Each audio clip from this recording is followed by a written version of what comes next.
Hello student, आज हम लोग पठारी क्षेत्र के संदर्भ में ब्लैक बोर्ड के बजाय भौतिक स्वरूप के संदर्भ में अध्ययन करेंगे। जैसा आप जानते हैं, ब्लैक बोर्ड पे सारी चीज़ें समझाना आसान नहीं है।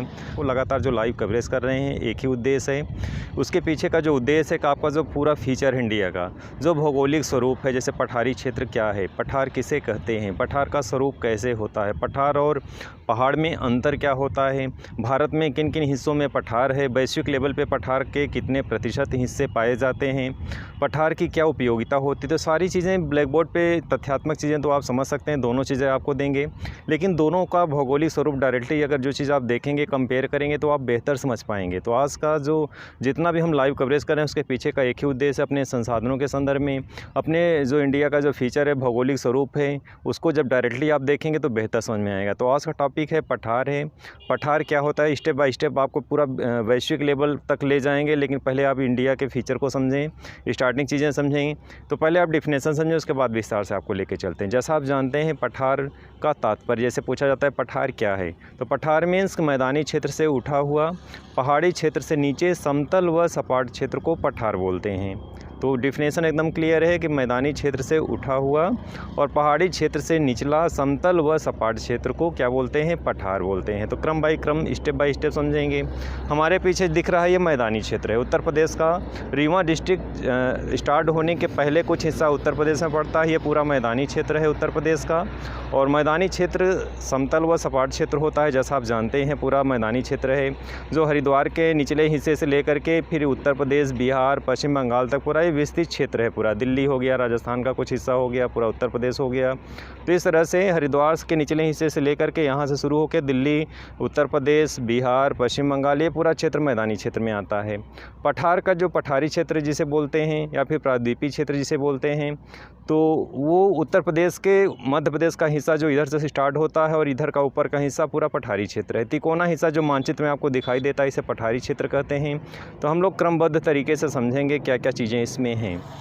तो जैसा आप डिफिनेशन क्लियर हो गया कि मैदानी क्षेत्र से उठा हुआ, पहाड़ी क्षेत्र से नीचे समतल व सपाट क्षेत्र को क्या बोलते हैं, पठार बोलते हैं। तो आपको तीनों चीज़ें एक साथ हम आपको दिखाते हैं, लाइव देखेंगे, क्लियर हो जाएगा। निचले का हिस्सा क्या है, मैदानी क्षेत्र है। नीचे आप कैमरे को घुमाएंगे, जिस तरह से आपको दूर दूर तक देख रहा है, खेत है, खलिहान है, पेड़ पौधे लगाए गए हैं, खेतों में किस तरह से इसमें रोपाई की गई है, धान की इस समय जो सीजन चल रहा है, चारों तरफ से दूर दूर तक दिख रहा है आपको, ये मैदानी क्षेत्र है। अब मैदानी क्षेत्र के ऊपर जब हम लोग मध्य प्रदेश के एरिया में प्रवेश करते हैं, अभी तो उत्तर प्रदेश का हिस्सा कुछ लगता है इस पहाड़ी क्षेत्र में, और आगे चल कर के मध्य प्रदेश लगेगा। तो ये नीचे हिस्सा जो है, ये मैदानी क्षेत्र है। अब मैदानी क्षेत्र अब आगे दिखाएंगे, कैमरे को घुमाएंगे, दिख रहा है आगे, पहाड़ों से चढ़ेंगे हम लोग, तब जाके आगे पठारी क्षेत्र में प्रवेश करेंगे। तो दूर दूर तक दिख रहा है आपको, चारों तरफ क्या है, ऊंची ऊंची चोटियाँ हैं, पहाड़ी है, ये विंध्य पर्वत श्रेणी है।